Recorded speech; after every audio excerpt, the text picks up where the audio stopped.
You are listening to the Gritty Podcast, where we talk about all things gritty.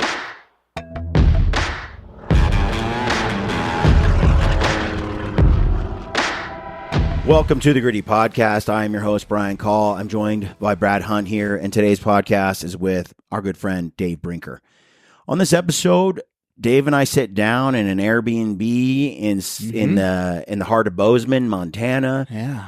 And we talk about some deep subjects. Yeah. Dave is very creative. He's got a lot going on. Yeah, he has launched some country music albums and songs. He was the first employee at Sitka Gear. Came up through the ranks for years at Sitka. He's been a part of multiple startups. Yep. He's an entrepreneur. Right now, he has started the Altitude podcast, and he is recording conversations with great people, creating meaningful content there. And on this podcast, we get into some musicians, some songs, and artistry out there. It's an interesting conversation. And then it kind of talks, we get into some more details like around life itself and dealing with, I guess, the struggles of life. And it's a great show. Dave opens up about some personal demons that he's contended with, and that all human beings do in some way or another. But it's a great podcast, great conversation. It's meaningful. So I hope you enjoy it. I hope you get something out of it. And if you like the show, go check out Brinker's podcast, The Altitude Show, and check out his music as well. Yep. Can't recommend that enough. Leave us a comment below if you got some questions or want to comment on the show. We try to get back to everyone on the comment sections, whether it's on Rumble or YouTube. We try to respond. So check that out. Before we get into the show, if you're in need of some trekking poles, gaiters, Peaks teepee, headlamp, can't recommend Peaks equipment enough. They've got excellent gear that'll get you through some backcountry adventures. And the poles, the gaiters, the teepee, the headlamp, they're all winners. The titanium spoon. It's one of my favorites. That's a little more average. Yeah. But the other gear is truly well-tested, designed, hammered on type stuff. We are getting such good feedback on the gaiters, which I knew.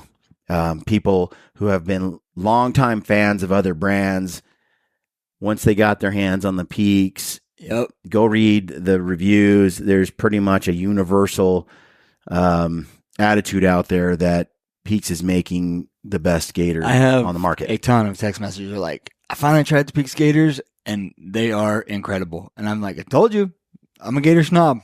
Yeah, they're the best ones on the market. I'm joking. They really are. They really are the gator. I think beating everybody. So check that out. It's kind of a sleeper product that is slowly gaining fire and growing in acknowledgement. And then, of course, the headlamp. The headlamp just casts that long beam that goes a long way. What you need. It's handy to have when you're packing out a dead animal on your back in grizzly country at night. It'll burn long time. Yes. It's rechargeable. It's got the red headlamp as well, which is the brightest red headlamp I've ever seen. Oh, for sure. The intensity of the lamp is what we needed. You know, we've had to navigate some night stuff, and you know, your typical backpacking REI brand type headlamp, you know, you just can't see where you're going to get cliffed out. I'll say one, if they do allow you to really see at a bright the battery lamp, dies in about then it 30 dies minutes. Fast. Yes. Like that Zebra one and a few others, where this actually burns hours at that bright, super strong beam. So invaluable. And the way that it can recharge. But honestly, we've been on 14-day hunts using it extensively and have never had, and don't even really need to charge it. It lasts a very long time. So great product there. The trekking poles are solid. They've been around for a while. We've beat the crap out of them. They got a carbon fiber upper, aluminum lower. Again, can't beat it. So check out those items over at Peaks, and use the code GRITTY, and that always helps us out. We thank you for tuning in. Hope you're having a great season over the spring, heading into the summer. And before you know it, fall will be here. So excited for another year of mountain experiences. So hope you get out there too. Thank you for tuning in, and stay gritty. Welcome to the Gritty Podcast. I am your host, Brian Call, and my guest on the podcast today is my good friend, David Brinker. We're coming at you from Bozeman, Montana. Neither of us straight out of an Airbnb. Neither of us live here. On a leather couch and everything. Yeah, it's a beautiful view. It looks like we're living high here. We actually are. It is a nice place. We're down here for a little bit of work and business and stuff, but now it's winding down. Our responsibilities are over, and you just watched a video that I showed you on YouTube. Yeah, it had a musician in it. For those who haven't seen it, you might check it out. It's on YouTube. It's called High Ren. It's interesting. Well, it's intense, and we were just talking about it before we turned on the microphone here to talk. I was curious what you thought about it, because it's a musician playing on an acoustic guitar, nylon strings, doing a live performance essentially, and it's a little bit of rap, a little bit of singing, but it's really just, I don't know, the guitar picking seemed, the way he did the discordant chords and it's clean and then it's twisted, just like the rest of the performance goes. It's more like a minstrel show in a way, like some sort of. Yeah, there's so many things that jump out when I watch that, and I've only watched it once. Brian's watched it like 20 times, and even sometimes like a freaking pop song that's 3.5 minutes, I'll have to listen to it 5 or 10 times before I really truly have an opinion on it. Yeah. But there was a few things that struck me. One, he's clearly a classically trained musician. Yep. His mother was a voice coach. Okay. Yeah, I can tell, just the way he plays the guitar, and even just the style of guitar he's playing is reminiscent of someone who's classically trained. The way his hands are positioned, and you just don't play that complicated of music without being trained, unless you're just insanely raw talented. The other thing that really, really jumped out at me and made me envious and inspired was just that's true creativity. What he was doing is true creativity.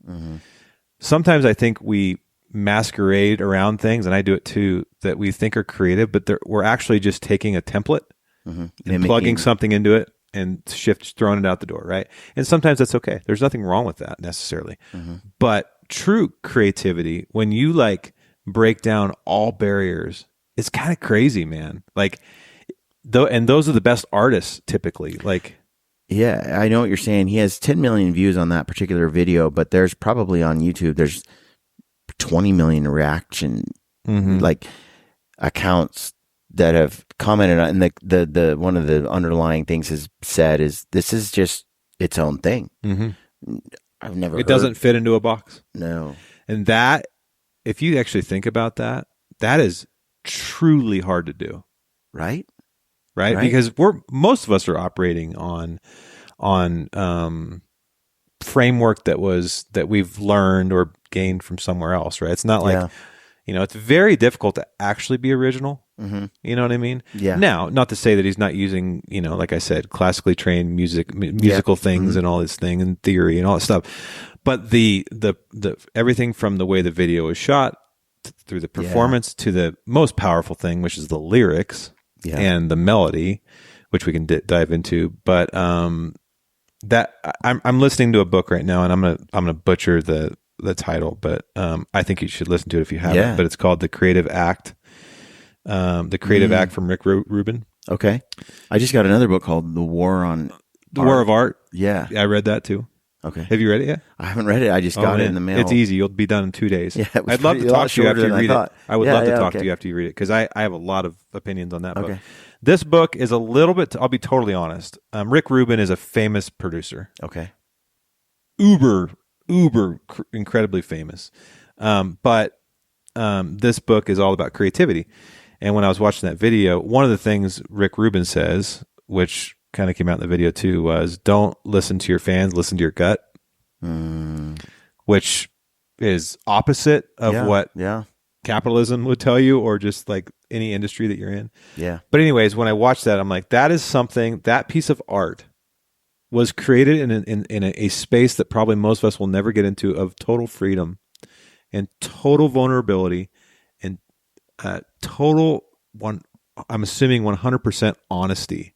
Yes. And being talented enough to like stream it through the guitar in your voice, right? Like, you're describing it perfectly.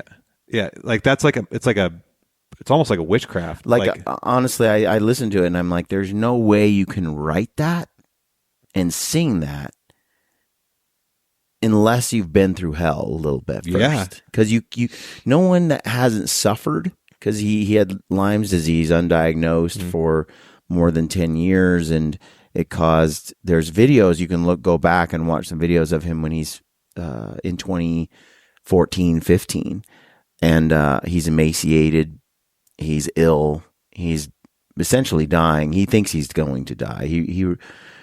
He extremely vulnerable, right? He's watching other young people just live lives while he's dying. I remember when Suzanne had cancer. There's a part of you that's, she was going through it, and she handled it better than I did as her husband. For her, I handled it well, what she could see, but internally, I didn't handle it as well. She was much more gracious about it, But I can recall, her suffering, being sick, chemotherapy, curled up in the dark in her room, just getting through another day. Mm-hmm.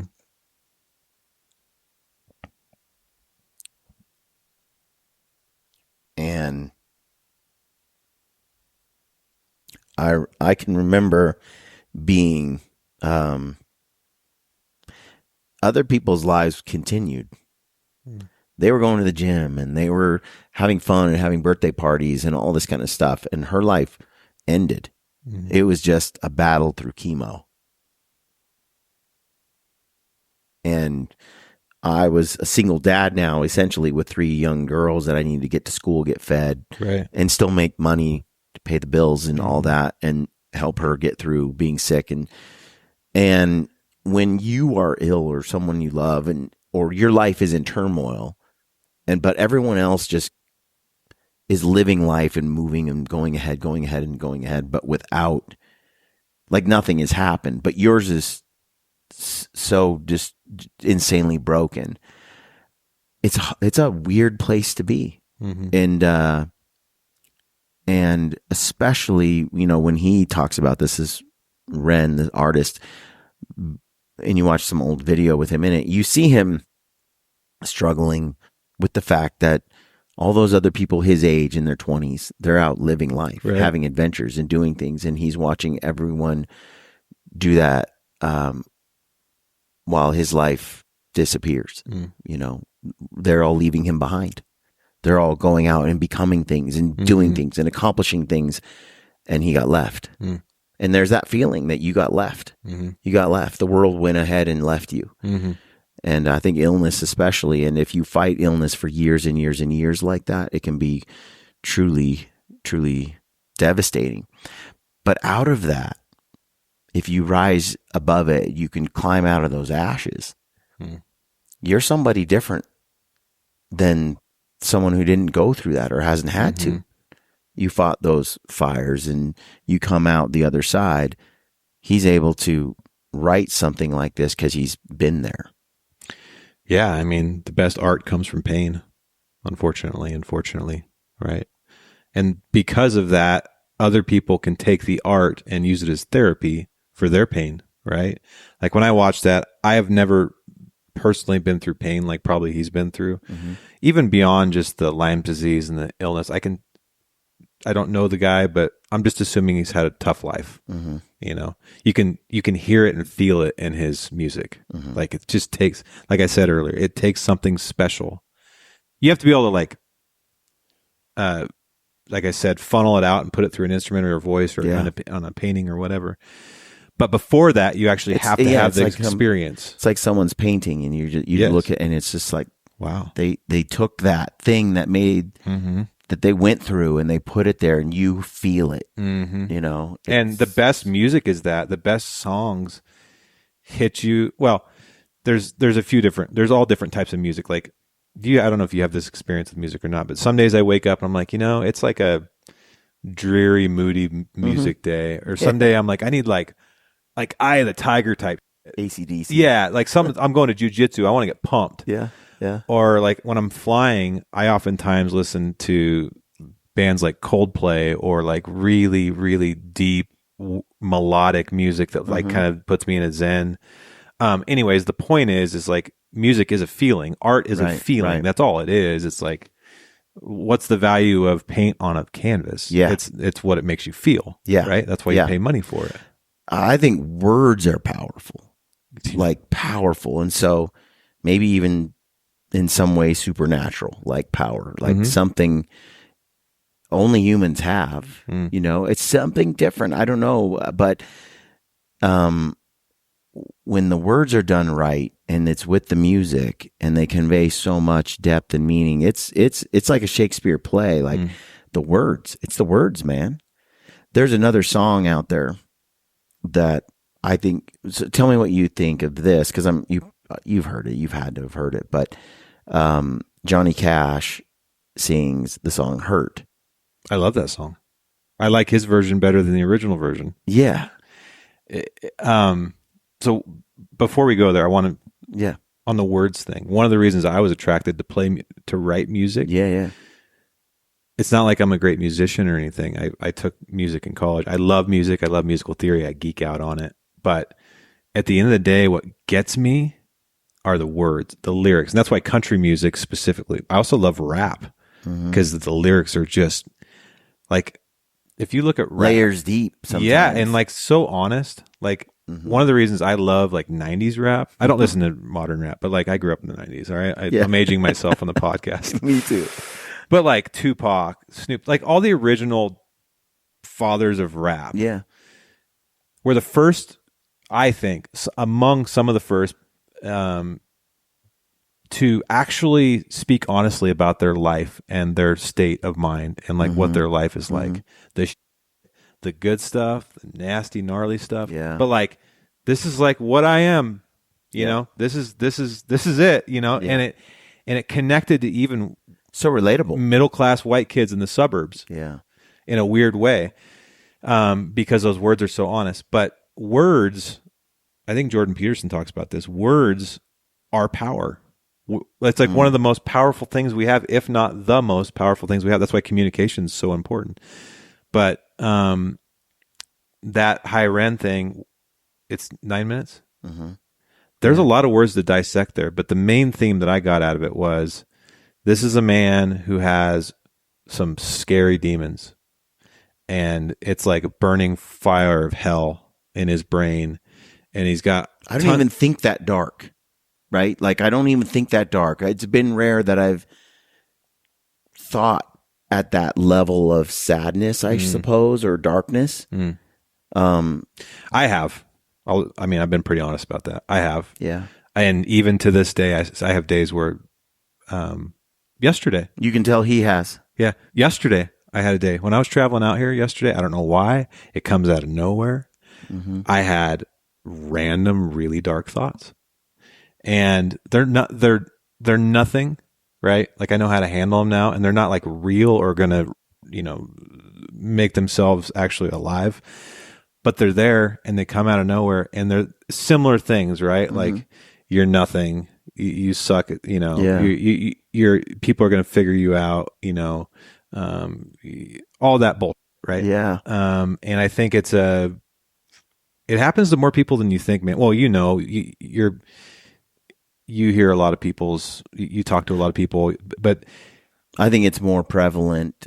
It's not something that I struggle with or have had to, but I know there are those who do, and I've been around them a lot, and I have great compassion for people that do have that those moments, because, the sort of hopelessness or nihilism or just the self, I don't want to say hatred. That's pretty strong, but.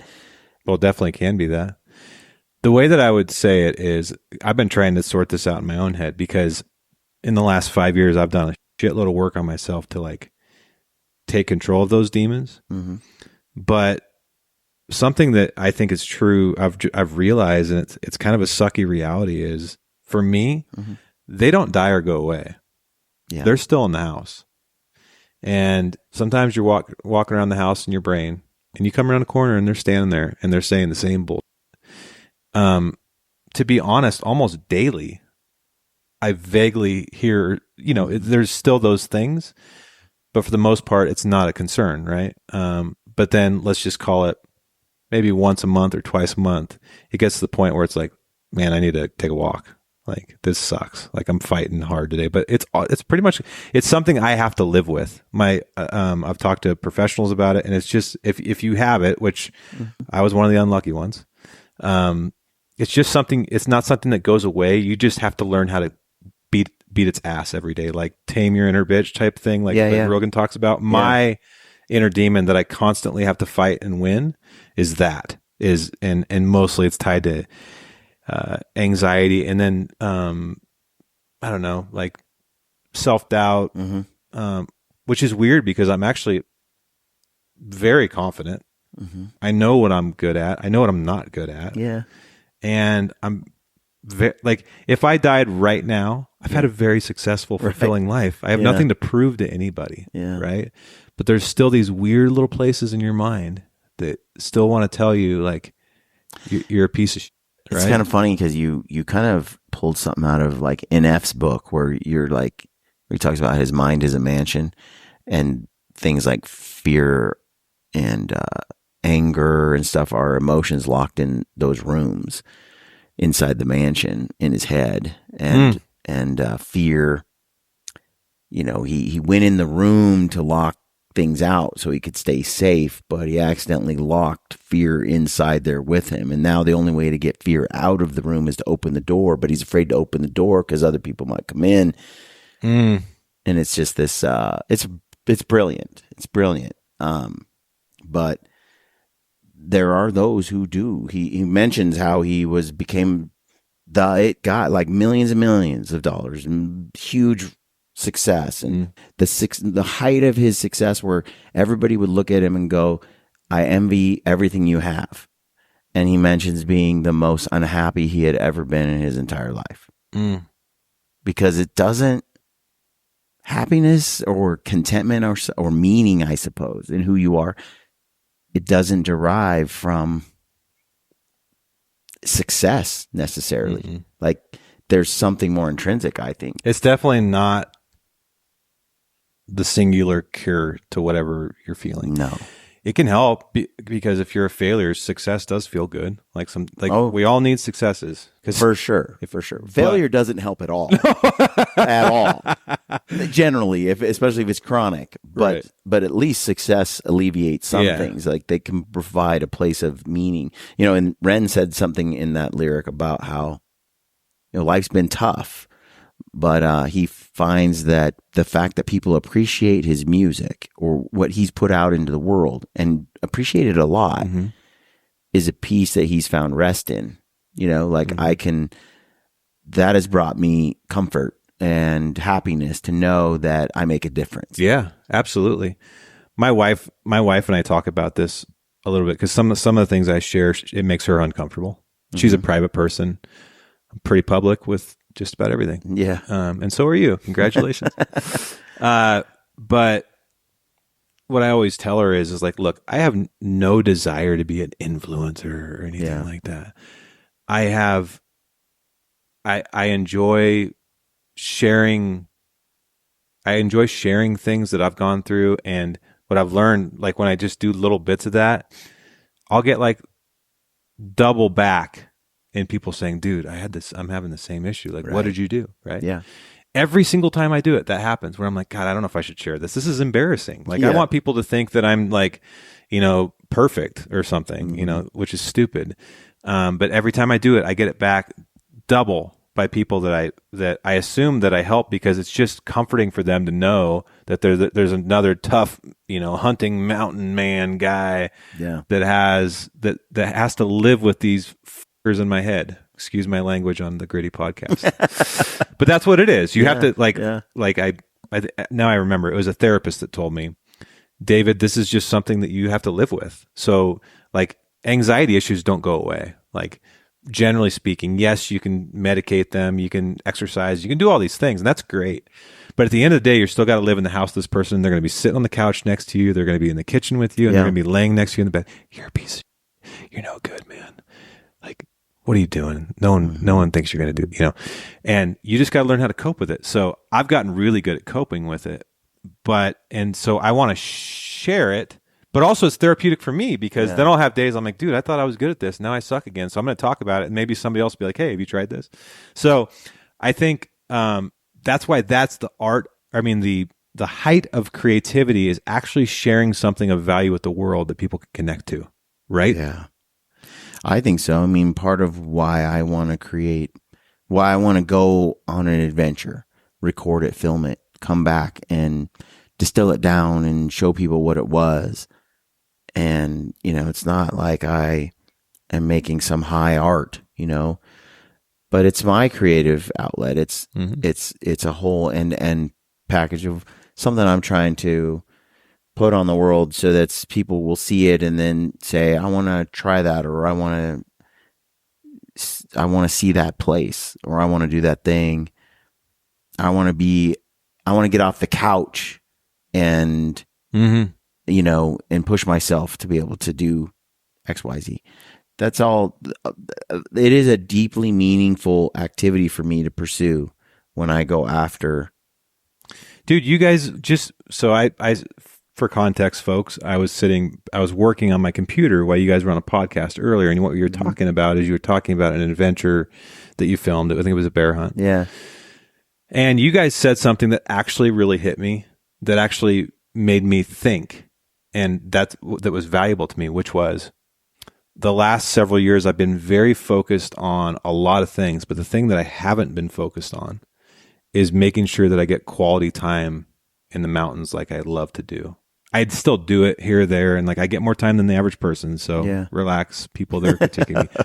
But I haven't done a long trip in several years. I'll do 2 or 3 days, a day here, this or that. I mean, I'm busy. I have 3 or 4 businesses. I have kids. I have family. But you guys said, man, if you can just stay out those 10 days, that 12 days. The value of that is this, that, and I know that, and my life is not set up to do that well right now. And that made me feel something like, man, I need to rejigger some things so I can get at least one of those a year. It's different. Yeah. It's a different experience. It's a different experience. And I value those experiences. I love those experiences. 4 days, 5 days, you just don't quite separate from civilization the same way. Is there something around day 8, 9, 10, when we're out there day 13, 14, and it's excessive. That's a long time. But things like fall into place and make sense in a way that when I come back from those trips, the devil in me, the negative, the insecure, it's just gone. Isn't that crazy? For weeks. It's gone for weeks. It comes back though, Dave, because about 5 weeks into making films and doing work and da-da-da, I'm down on myself or what I didn't get done or this or that, and things get lost, and the perspective on the world for me starts to go off kilter, and I start to... How long does that take? For 4 to 6 weeks. That's a long time. On my shorter trips, I usually lose it after about 2 days. I'll come back and feel refreshed and be like, it's almost like, dude, it's like you got like 10 nights of sleep in a row and you're like totally 100% charged. You want to see your friends. You want to have a cup of coffee. On the phone. You're outgoing. Yeah. Everybody calls. You're like, you're retouching. Yeah. You're excited about all your business things. And like, But then for me, it's just a few days in. I'm like, oh, girl, I'm starting to feel this crap again, you know? No, it lasts over a month for sure. Like I can feel it. Like I come back and I also know, let's say I've been gone for 2 or 3 weeks. I did something special. I accomplished something. I climbed to the top. I killed the biggest. I got it out. We processed the meat. I come back. I'm physically, emotionally, mentally rejuvenated, spiritually. I connect with my family. I'm appreciating of civilization, a warm bath, food, you know, and I am getting to work. And everything I know for the next few weeks, at least 3 to 4 weeks, especially the first 2 to 3, right? Now's the time to get things done because I don't even have to dig for the motivation. I don't even have to like fight the demons. They're not there. That's crazy. And it makes you wonder, what is it that we're doing in our lives that ruins it so quickly? You know, and is there something you can do about that? Or is that just the grind? I think it used to not last as long for me, but now that Brad helps out, because we all have responsibilities. Right. But now I am indulging in the creative process of making a film. And Brad is in charge of getting this post up, responding to that comment, working on this thing, organizing that, talking to that partner. And what it does for me is it allows me to be far more productive on the creativity side, but also being fulfilled by doing that activity. I have to do it. Like it is part of what fulfills me. I have to like work at that process of creating like figuring out how to make stories and color grade this thing. And the work of it is so meaningful to me. I think we're wired the same. Sometimes on the weekend when I really don't take any days off, really. Yeah. And what I've realized later in my career here that I like delegating the things that like drain me and That's multiplying the things that energize me. And what energizes me is the creation of just about anything.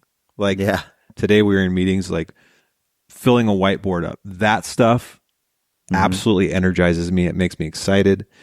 And I think it's important that everybody finds that. But going back to what you said about coming back and having clarity and purpose and all that stuff, I get little doses of that if I do a really, really, really, really hard workout. When I come back to my desk, I'm like, hell yeah, I'm good. I'm good. It's all good. Me too. So again, I know I need to make this call. I need to do this thing. I need to have that meeting and I need to record this podcast. I go do the workout. And then when I'm on the high after that workout, I do these few things.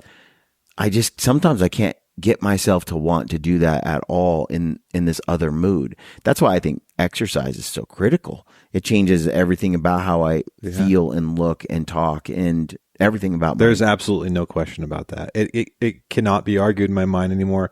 I've only in recent years become disciplined and actually do it. But I 1000% can tell the difference in my mood to my family. Don't they say like one of the first things a therapist will say to help you combat depression is exercise? Yeah, and it's true, and you know it's one of four or five things that like reduce it for sure. Yeah, like without a doubt, by a lot. Does it totally kill it? No, not if you're wired like I am. It doesn't because nothing does. But so you're just in a constant game of reduction, right? Yeah. That what you say there kind of reminds me of this TED Talk I listened to a while back, where the gal that was there has schizophrenia, and she was discussing. I think she saw clowns was her thing, like hallucinations. You know, she just sees them all day. Like while she's sitting here, if she were here sitting here talking to you, there'd be a clown here, one over there, one in there. But she knows that they're not real. Like she's aware enough to know that these are hallucinations and other things too, voices, things that people say. And she has learned to function and go about her life. This alternate reality is there and she sees it and she knows that she's aware of it, but she's learned to tune it out because she knows that it's not reality. Yeah. Yeah. I mean, the dark thing no one wants to talk about, which is the worst part of depression, is suicidal thoughts, right? We have a huge problem with suicide in this country, and there's probably many reasons why. I'm no expert on it. But when I had and have those passive thoughts, passive meaning there's no chance of it becoming a reality. And there's a difference between that and actually having plans and all that stuff, right? Yeah, yeah. Most of my problems with that in the past were passive, right? And once I noticed them and started dealing with them, and it's taken me years to figure this out, what it is when that happens is my brain's fearful of something and it wants to run away from something. So to me, instead of sending a signal of, like, some people be freaked out if their brain told them that, like, you know, it's thinking it wants to kill itself or whatever. When my brain says something like that, and that's super dark and scary, I take it as, what are you afraid of, and how do I run towards it instead of away from it? Like, let's just nip this in the bud. Like, this demon in my head is saying, like, let's get away, like, there's an easy way out of this. There's an easy way out of it. It's like, now I know that's just what my brain is saying, and I know it's like, no, effer. What is it? Oh, that's stupid. You want to do that for that? I'll go deal with that right now. And so it's just like learning how to, like, the brain I got is the brain I got.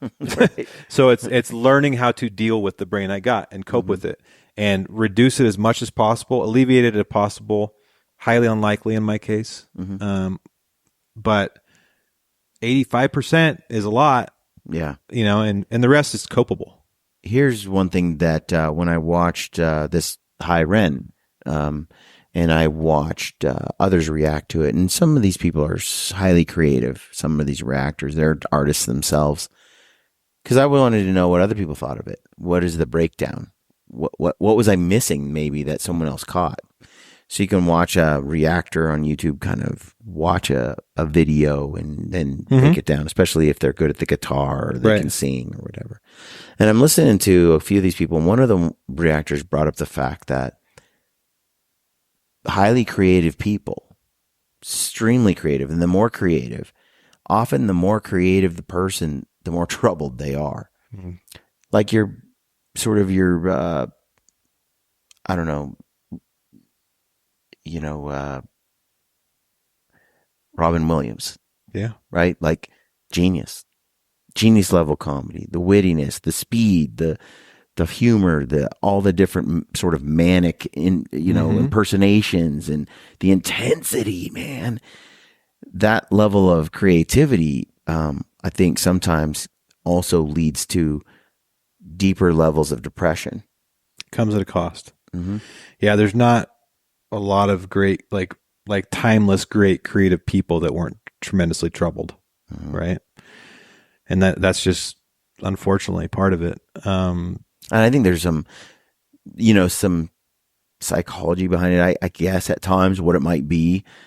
One of the things I think that it tends to be the case is if you're highly creative, you can be much more fluid in your identity because you're so much more open to nonsense, really. Yeah. On some level, you're like, oh, I could imagine myself as a this or a that. And so highly creative people are far less, they have far less rigid foundations. Yeah. A really creative person doesn't have any barriers. Yeah. Right? It's like zero barriers. It's like for whatever they're feeling is what they do. Like Kanye West. Yes. Like Kanye is a perfect example of that. Like no barriers to a fault at some point. Right. Which allows genius to flow. And then also, and almost like an unconscious genius, right? It's the music being created in a more natural way that he doesn't even know how he came up with it. Absolutely not. And then when it comes time to actually talk about like how you planned it or came up. It's like there's no idea, there's no found. Like I don't know, just came, just did it. No, because I don't think they have enough self-awareness sometimes to know where that creativity springs from. Well, and I don't know where, if anybody knows where, you know what I mean? It's like one of the things, like I have my beliefs about spirituality and God and all this stuff, but like it's one of the magics I believe in. Like it's like it's magical. Like if you sit in a room with a really good songwriter, which I've got to do that, and you watch them work. If I'm seeing them like just kind of like, oh God, you know, and we're like stuck in the barriers trying to write it within this stupid format we've figured out for radio and all this stuff. That those writes are like, they're okay. You usually write an okay song. It's a song. Yeah. It fits the mold. Yeah. Throw it in a notebook and they forget about it. And the really good guys are doing that 150 times a year, right? And there's value in it. Yeah, and they get it's like us going. It's like you going to CrossFit, right? You're just exercising the muscle. But when they're really in the zone, they have no idea where it's coming from, or when it's coming, or why it's coming. They'll just be sitting there and be like, "What if we said A, B, C, X, Y, Z?" You know, what if we said, "Imagine all the people living," you know, and you're like, "Yeah, keep going, you know." But where is that coming from? I don't know. Yeah. But the only way that it comes is if the doors are open, and like with no. That's why they always practical say, no practicality, no editing. This doesn't make any sense. Yes, like this rigid sort of. Oh my God, worst thing ever. And we all do it, right? Right. We all do it. But if turning off the only way those magical moments come is by completely turning off the editing button. Like no editing. Get it on the my friend Coy, who's in the Zach Brown band, when he's writing songs, he'll just get like a notebook, and he'll just, if he has a topic he wants to write about, he'll just start writing. There's no rules. No rules. He'll just write for pages about that subject. All the things that are in his head. It's just like a brain vomit. Yeah. And then he'll think about writing a song. You know, I look at Ryan Lampers, you know, and I see Ryan, he's like a rock, a mountain, you know, he's immovable. He has, he's not as creative. He's very practical, you know, and that lends stability to anyone in his life that is highly creative, because he can just look at things from a very distilled, this makes sense. This is a practical approach to things. But someone who's super fluid, that just goes all over the place, they can be less grounded, less stable. They can, you know, well, maybe that would work when it won't work. Maybe this is a great idea. When you have someone there like that, they can really, I think, provide some structure. They need each other. Yeah. I agree. It's the positive and negative side of a battery. My wife is that for me. My wife is very practical. She's also creative in her own rights. But she leans towards very practical, and I am full of stupid ideas. But I have a few good ones here and there, right? And in order to get the good ones, I got to sift through the really bad ones, because if you're not willing to do that, you're not going to get to the true gems, right? I mean, you see this in the meetings. Like, I used to be insecure about just throwing stupid ideas out there, right? Throwing stupid ideas out there. But I got really comfortable with doing it once I started songwriting.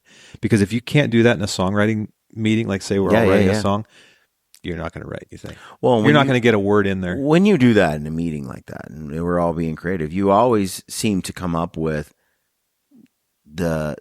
you'll have like 3 or 4 like dead ends that come out, and you're like, it doesn't go very far. You're like, well, we tried. It was worth it. Yeah, and I don't get emotionally connected to them at all. They're like passing in the night. It's like, wait, this would be the coolest idea ever. Never mind, that's the stupidest idea ever.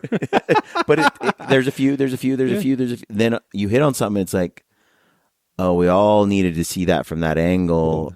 Oh, that's genius. We got to write that down. You know, and that only happens with that creative. If you got to be open to the bad ideas. My friend Colton Swan and the Swan Brothers, who's a professional musician, I wrote with him and some other people one day, and dude, I was so inspired by that guy. He has balls. He was throwing bad idea after bad idea, and he did not care. He's like, Yeah. "What about this? Da-na-na-na. No. What about this? Da-na-na-na." I'm like, "Dude, those are all bad ideas." But then we got to the good ones, and it was all because of him. Yeah. Meanwhile, I'm like the kid in the class that won't raise my hand when I have an idea because I'm embarrassed. And he's like, "I don't care. Aren't we trying to come up with something here?" So like, here's an idea, here's an idea, here's an idea, here's an idea. And he knows that anybody who's honest with himself knows that, 1 out of 100, 1 out of 50, depends on who you are and how good you are, whatever. They're mostly going to be kind of junk. Like, that's like, it used to be the paper that you wad up and throw it in the garbage and wad it and throw it in the garbage. Now we're doing it on our iPhones and everything else. I have hundreds of voice notes in my phone of when I sit down with my guitar. The easiest thing for me to write is a melody. I can write melodies out my ears all day. And I'll put them in my voice notes, and then what I'll do is if I have a song idea, I'll go back to it and try to pair it with a melody. And I have a crap load of really bad melodies and a crap load of really bad lyrics in my phone, and you got to sift through it to find a good one. But every once in a while, you're like, bingo, oh, there we go, right here. Yeah. This is, but it's like I did a whole podcast on this. Entrepreneurship, creativity. It's sausage making at its finest. Like, it is ugly and disgusting and messy. Everybody thinks that they want to know what it looks like. Be careful, because it might disappoint you, because it's just not pretty. There's no way to get to the results of something that's world class without just a lot of messy things. Yeah, I think with this Ren piece, you can imagine this was written and rewritten and rewritten and rewritten in some dark times, piece by piece, year over year. That wasn't just sat down and, I mean, if it was, wow. But I highly doubt it. He probably wrote it in chunks. Played with it. And it's like a puzzle. Songs are puzzles, and that is a massive masterpiece of a puzzle. Even just musically, even if there was no words to that, just the rhythmic changes, the melodic changes, the key changes, everything about it musically is highly technical. And if he was truly playing that live, quite impressive, really. Yeah. But then adding on top of that the lyrics, but also just the way that the beats are and how the melody fits within the beats and all. Dude, it's highly, highly technical stuff. I'm not even qualified to explain it. I mean, I'm a 3-chord hero over here, but it's. Well, what did when you think of 9 Inch Nails song Hurt and done by Johnny Cash. So I've listened to that song, I don't know, hundreds and hundreds of times. I love that song. And one of the why? It's a simple song. It's very simple. Very simple. The visuals in the video. You know what got me? That. You think so? That's what got me. That video was one of the best music videos I've ever seen. I've wondered if it was but then I've listened to it. Definitely the video, it was impactful. Absolutely. But man, I think it's just I think it's a good example of a song that is just so honest. People love honesty. I think you're looking at a man at death's door, and you can just feel the man's regret. It's just a deep, deep, deep regret. Yeah, I hurt myself today is the first lyric. Like, that is a really dark lyric. I hurt myself today to see if I still feel. The needle tears a hole. The old familiar feeling. Something like that. I mean, I hurt myself today by sticking a needle in my arm. I'm taking basically doing heroin, trying to kill myself, basically, is the first 10 seconds of the song. Yeah. And so, like, we're like, whoa, bro. Like, and in songwriting, it can be, that could be like, dude, it's too dark. I can't. But for some reason, that one's like really relatable, because I think we all have moments where we might not physically hurt ourselves, but we hurt ourselves. Like we talk down on ourselves, we get down on ourselves. Yeah, I mean, the first time I heard it, and he hurt himself to see if he still feels, because he must be so numb that because he just feels, what's the point of living? Yeah, like, so it's like, dude, in just a few words, he painted a picture that just cuts right to the point. And then I'm blanking. I used to play this song, but I'm blanking. The bridge to me is the most powerful part of that song. The build at the end. Yes. What are the words? Yeah, he says in the end, and this is the part that the most important part, I think, but it's also the regret part. He says, you know, if I could go back 1,000,000 miles to where I was before, I would find a way not to lose myself. Mm-hmm.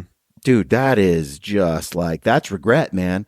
Because people say, you know, would I go back and change anything? And it's like, people say, no, because I'm who I am today because of what I did then. But here you have a man who's like, if I could go back, if I could, this time I would find a way.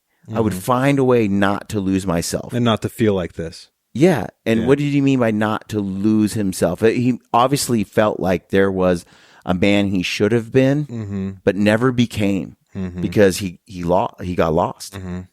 Dude, like, it breaks your heart. It breaks. It does, your but heart. it's also relatable for almost everybody in a certain, not at a different level. At a different level, because we all have regret. Regret's just part of life, and it may not be at the level of the individual that wrote this song, but we all sometimes go, God, if I'd have just done that, things would have turned out a little bit differently, or, you know, whatever. I mean, I know I do.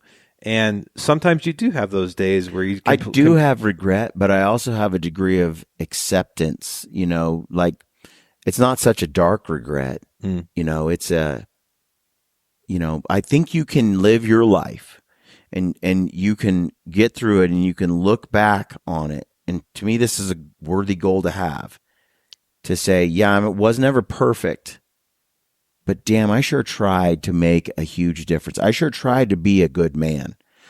You pick up your cross and you do your best to be a good man. You can look back, I believe, at your life and go, I did something. I lived a life to be proud of. Yeah. And I think there are those who know at that stage that they didn't, that they were more of a taker than a giver.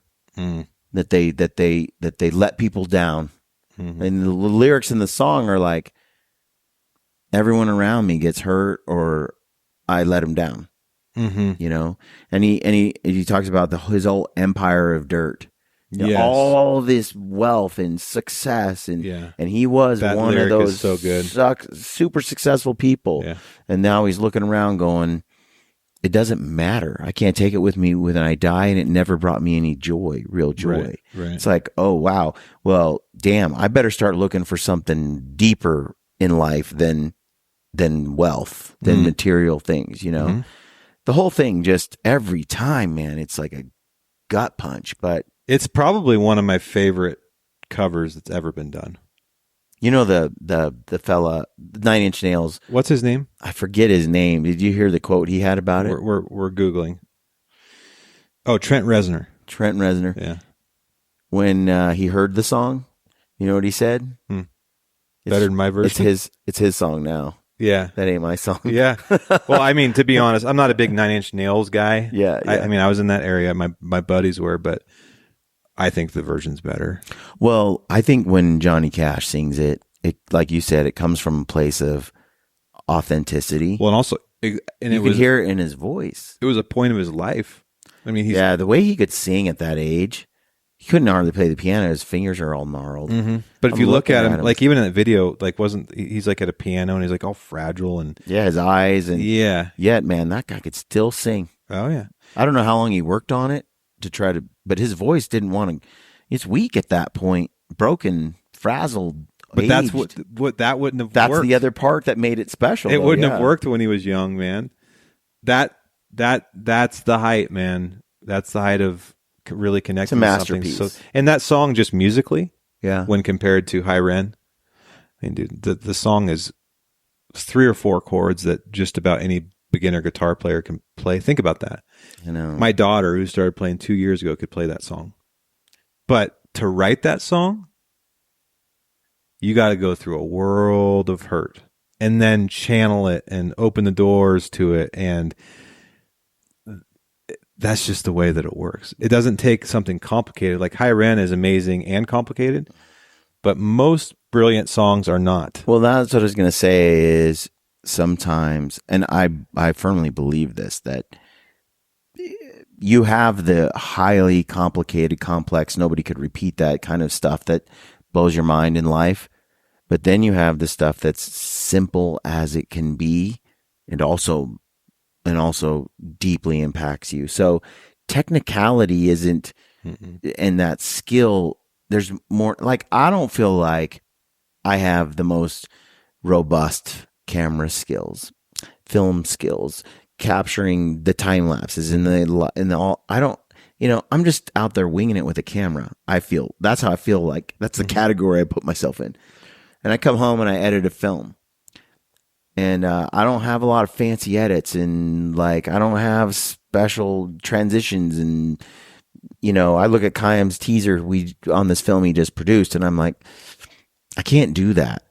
I mean, I could work on it, but I also feel like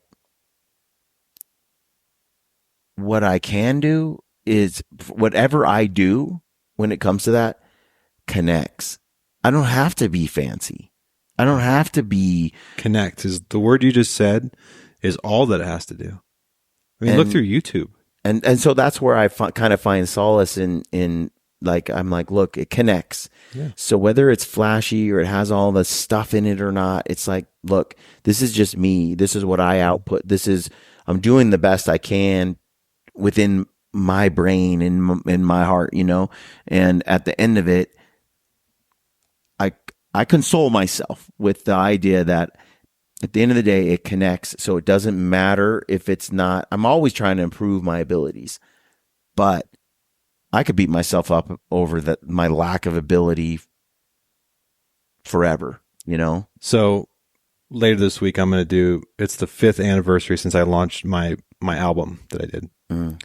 And I've been reflecting on a lot. And one of the things that I've learned in the last 5 years is like fancy editing and technical features. Those can be great as long as they're set upon something that can connect with people. My most successful song out of the 8 or 10 that I put out to the public has been Altitude. And Altitude was a quarter of the budget of every other song I've ever done. Right? That's what I mean. And we did it in Zach's closet on his computer and my guitar. Yeah. And it was the other songs. We went into fancy studios, had the best musicians in Nashville play, all the things, right? Like I did the full bread and butter treatment. Altitude, I'm like, hey, Zach, I have this song I want to record. Can I fly down there and just record it in your closet? Sure, come on down. Went down there, biggity bam, boom, boom. We got it done, and it's 10x my most popular song by far in a mile. Yeah. And it's because it connects to my audience in a way that nothing else I'd ever put out. Yep. They don't care. They don't. Yeah, it's I mean, so just- true, because a lot of guys will be like, oh, we need to go on some sheep hunt. Right. In some pinnacle place and pinnacle hunt and do this and kill the pinnacle whatever and do this amazing adventure. And when most people just want to see myself go out and hunt a bear or whatever, like it's a black bear in the backyard, like, or an elk or something. We overdo it. I think it's all. because people are living virtually now, and they want to put themselves in the place of whatever they're consuming. And if it's more relatable, they can actually see themselves doing it. It's like, I do this. So like, if I'm getting ready for a hunt, the few weeks before that I'm excited about, I'll be Googling. I just did this the other night because I put in for my tags, and there's a hunt that I really hope I draw. And I was Googling that specific hunt. Yeah. And I don't need any fancy editing. I was just looking for, oh, that's cool. And a couple of them were but I was in the moment with the guy on this Yeah. yeah, dude, I can't wait to go to that spot. Right. Relatability, and that I think TikTok and Instagram, I think the whole social media movement has proved that you can really connect to things. Anecdotal story I was going to tell is, Luke Combs. Mm-hmm. So his breakout song, Hurricane, you hit me like a hurricane. That was really bad. But that song, the actual version that they released, and I believe this is true, it was the demo he did that only cost him maybe $1,000 or No way. Yeah. And he released it himself, and it like blew up, and then the label picked him up, and then they just decided not to re-record it. Right. Now, if anybody knows that story is not true, please tell me, but I think that is a true story. Right. And that song moved mountains. I mean, the guy blew up. Just another example. Yeah. Macklemore. I mean, there's lots of different musical examples of people that they're like, screw that, I'm just going to connect to my audience. Like, I don't need all your fancy Totally. dude, we see it all the time in our industry. We do. Yeah, I think again it goes back to authenticity, though. Relatability. Authenticity being that people crave real, like those lyrics from Ren, those lyrics from Hurt, like it's real. It's the most raw and real. What I think about with High Ren is the story of humanity to me is the story of good and evil. It's the yin and the yang. Exactly. It is the archetype of the hero archetype is Hercules comes in and fights off the bad guys, right? The line is, as Alexander Solzhenitsyn said, the line of good and evil runs through the center of every human heart. We all battle with our demons. We all battle with the part of us that does bad stuff and the part of us that does good stuff. And we all know deep down in our heart how we ought to be. Yes. And we don't live up to it. Yes. And so, no doubt about it, man. When he makes a song like that, we instantly relate. And I think it's, they say like the oldest story in the Bible, the Bible's big, but the very, very oldest story, maybe the story that transcends all the other stories, not Genesis. It's actually the story of Cain and Abel. And it's only like 3 paragraphs or something. It's short, but you have Cain, who is, negative, brooding, dark, lazy, you're reading a little bit into it, but at the end of the day, Cain isn't what Cain should be. And Abel is everything. He's the ideal. And it's the story of the line of good and evil through the center of every human heart. You have, if that's the oldest story, then that's the oldest story of humanity. Which person are you going to be? The good one or the bad one? And when you take something as old as forever, that's primal in our DNA, and then you make a song about it, it connects to all. And we all know the darkness. We all know the darkness. That lyric where he says, "Newsflash, I've been here since the dawn of time. I'm sin without rhyme or reason. I'm chaos. And he just starts going through, he's going down the satanic path, of all the darkest, most evil crap that's there. We all know evil. We've all felt it at times. We all deal with it. We've had evil come from our own heart, external and internal. And when you take that battle and then you contrast it with the light side, the part about, hope. How can you find anything that's more meaningful in life than that battle, than that part? And I believe that as a human being, the only path to meaning is adopting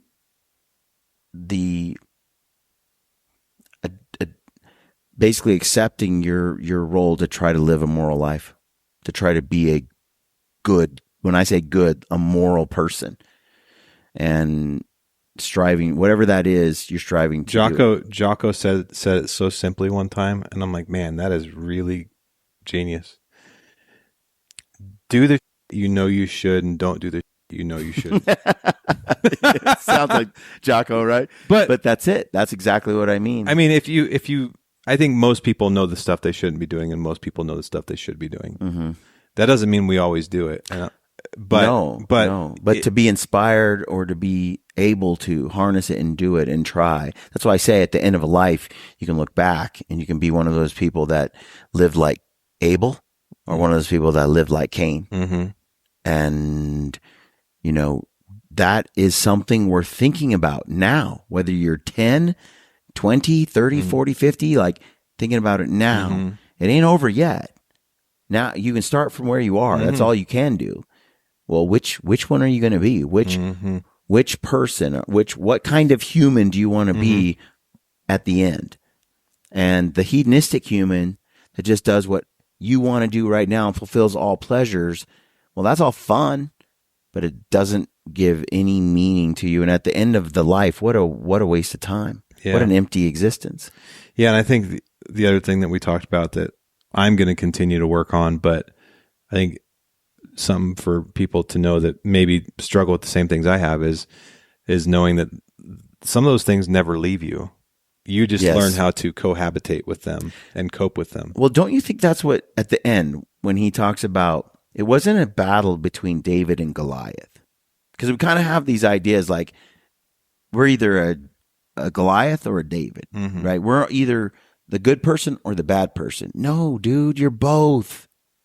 You're both. And you always will be. And he talked about how it's a pendulum and it's a dance, right? You're going to have those days where you mess up, and then you're going to have those days where you do well, and then you mess up again and you do well. And it's a dance. And the goal to me is, you know, to try to do well more than you mess up. Exactly.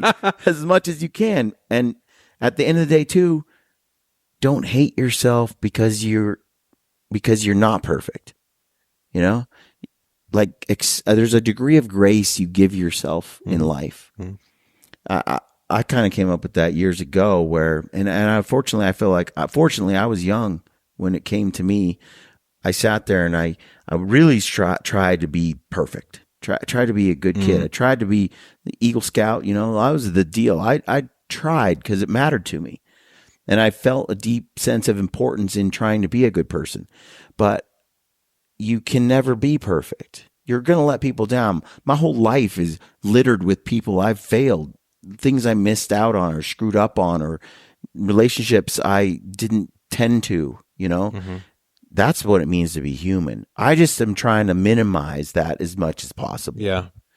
And then I've allowed myself some grace to say, okay, well, yes, you left a lot of bodies in the wake back there, but you didn't do it deliberately. You're trying overall, and you've done more good than bad.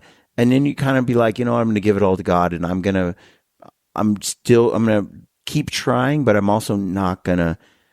just not going to beat myself up like I used to. I'm going to love myself. I'm going to allow myself some grace like I do for other people. Sometimes we don't even do it to ourselves, but we do it to our spouse. Yeah. You know, it's like, yeah, I just think we're awful hard. And when he said that about, you know, it's this eternal dance between the dark and the light. It sure is, man. That separates us from what do you say, angels, demons, and gods. We can't forget we're just human, and so that means we inherently will. What did Lex Friedman post yesterday? He's a good example of someone who works really, really hard on himself, disciplined, doesn't have a family. I mean, he's on a quest to be a great human, right? He really is focused on that. He doesn't care about money, wealth, fame, nothing. It's like spreading love and joy and educating and learning. And he posted something yesterday. He's like, hey, I just want to let everybody know that I feel really shitty today and sad, and I don't know why, but I'm sure there's a lot of people out there that feel the same way, and I just wanted you to let you know that you're not alone. Yeah. And I was like, that's a really cool post. That helps. Yeah.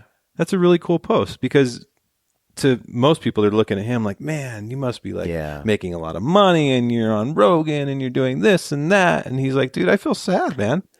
How many people have you watched where you're like, they've got it together, like they're winning on all levels, and da da da, only to find out a year or two later when they kill themselves or when some disaster happens that the whole time it was a mess. Too many, All the unfortunately. time. Too many. I know that in my head now, so The happiest people I've ever met, Brian, have been Uber drivers, taxi drivers, and bus drivers. They have. They have. They're always so happy. They're like, how you doing, man? I'm having the greatest day ever, listening to music, driving people around. Yeah.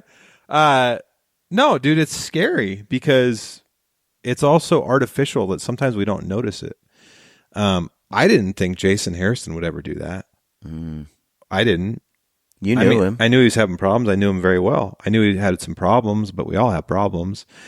But you look at that guy and you see, uber successful business, extremely wealthy, hunting every aspirational hunt that you can think of. Most people would write down on paper. Yeah. Every year he does it, right? Stone sheep, doll sheep, moose, whatever. And all of a sudden, he takes his own life. And it's like, whoa. And at the comment that I heard from a lot of people that didn't have a lot of context, but they're like, dude, he had it all.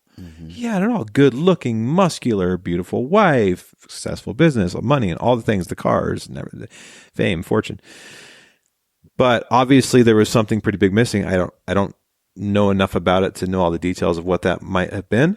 But you can't look at it we can't look at it that way any longer. Yeah, It's not about that. Yeah, and you have to be. That's one thing why comparison is the root of unhappiness. I think it's great to benchmark yourself.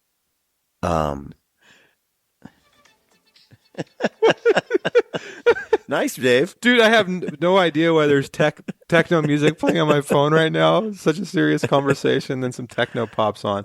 No, you can't. And when I said that taxi driver, bus drivers thing, it was only partially a joke. My point is the happiest people I've ever seen are the simplest. I think there's a lot of truth in that. Some of the saddest people we know or will ever meet are the hyper successful. Yeah. Like the uber wealthy, famous, achieved people. I think it's very hard to maintain. It's very hard to keep your soul when everything starts coming. You have everything for you, done for you, given to you.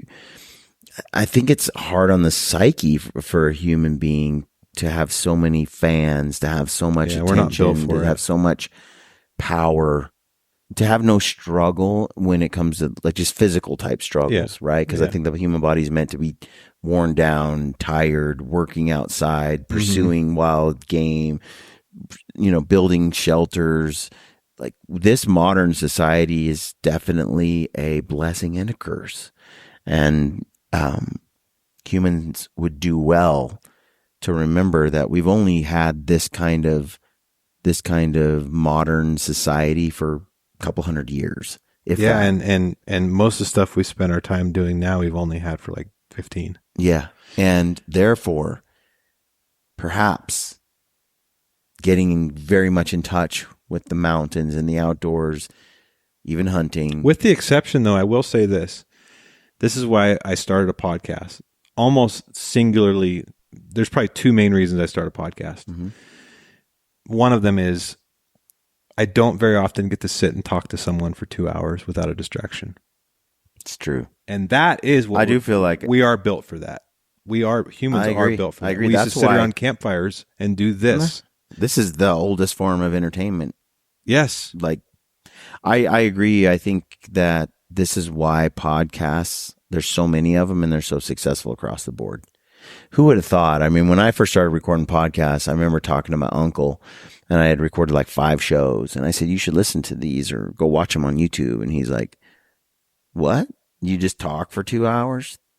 to somebody? I'm like, yeah. He's like, I don't have time to listen to that pass garbage. on that, Only years later, to find out that no. This is a medium and an activity that's old as time. These conversations are therapeutic. They're healthy. They're needed. For sure. I mean, they've forged a lot of who I am. I've had so many great conversations. I think I'm on episode 770. That's crazy, man. That's so awesome. I remember when you started. That's a lot of hours of talking that you would have never got to do. Think how much it's helped you as a person. That's one of the things I notice is like I'm only 58 into my podcast, but I think I'm a better person. I'm definitely more educated, and I've learned so many things from people that I thought I knew, but I've never talked to them for 2 hours. No, yeah. It's a different thing. Throw it on. You have a conversation in a podcast that's different. There's a dedication to the conversation. And even different. my dad. Yeah. And my mom that I had both of them on sync. I had them on different times. I've not had my mother on the podcast. Don't blame me. I'm very lucky. I want to. I'm very lucky. But I'm going to have my dad on again because I feel like we didn't even get started. He got off. He's like, man, there was so much other things. Oh, that's so easy to do. Yeah. I'm like, Dad, let's just keep doing them. Like, and I found this too, one and done. From an audience perspective. When two people get together and they're having conversations and they are really, it's magical. I hear some conversations that Joe Rogan would have or some other podcaster. I want to hear them have more than one conversation. I want to hear them have 6, 7, 8, 10, 15, because every time they get together, there's some chemistry and something going on there that I want a part of. And there's absolute value in that. I don't hesitate to have conversations with whoever I want as many times as I want. Yeah, it's definitely not. There's no. Again, this is one of those things. It's like it doesn't need to be cookie cutter. It's just like have people on talk whenever. Like it's just. Anyways, the point of that is like out of all the things that we do that are not healthy, I do think podcasts out of the whole tech revolution. Yeah, I do think podcasts have been a positive thing. Because we are literally wired to listen to stories and talk to people. Yeah. In fact, prior to TikTok and Instagram and shorts and all that kind of stuff, I feel like there was a lot of podcast consumption. There's like a sweet spot, especially when I was coming up with the Gritty podcast early in 2015 and 16. Those things were, it was pre the short attention span kind of content that people have right now, especially young people. And I think we do well to get them off of that and more on these long form type discussions and books. And here's the thing that I've noticed lately that I hate about the current algorithms and shorts, Instagram and TikTok is we are not wired to handle that fast of an emotional roller coaster. For example, when you're scrolling through Instagram, you're like, oh, that's cool. I'm inspired to do that. Oh, that makes me, somebody got murdered. Oh, I'm comparing myself to that person. I feel like it again. Oh, I'm pumped up again. It's like your brain's just going, woo! You're absolutely and you do right. that right before bed. And you're a 13-year-old girl? And you're a teenager that's already insecure. I mean, even a 42-year-old man. I don't think my brain's made for that either. No, I can't handle that. I agree. Well, I don't do it, David. I don't do it. I'm on Instagram once a day, maybe. And I check some things. I respond to some comments. But I'll go entire months without posting anything to Instagram. Yeah, I mean, I just gave for my own happiness and wellness, and I didn't think it really moved the needle either. It doesn't, because YouTube films and podcast content, long conversations, those are meaningful. When I look at Joe Rogan, I don't care what Joe Rogan puts on his Instagram. I haven't looked at it in ages. I don't care what Jocko puts on his Instagram. It's usually just a picture of his watch. So, and he's all sweaty and it's black and white. And it's 4:32. It's 4:32 in the morning. So none of that matters to me. But I will listen to Jocko's podcasts. I'll listen to Joe's, like on the regular when there's a guest and a topic that I think is useful. I consume that. And then you know what it does? It makes me want to support Jocko because I heard and I valued what he had to say and I enjoyed it. And I'm like, there's this desire to give back to Jocko because of what he gave to me. It's free. I get to consume it repeatedly. And so I think that's natural. That's good. And I really don't care what they put on social. I've never once gone to social and go, gee, what is Jocko putting on social? And I don't follow social media influencers. It's not a medium I consume, David. That's great.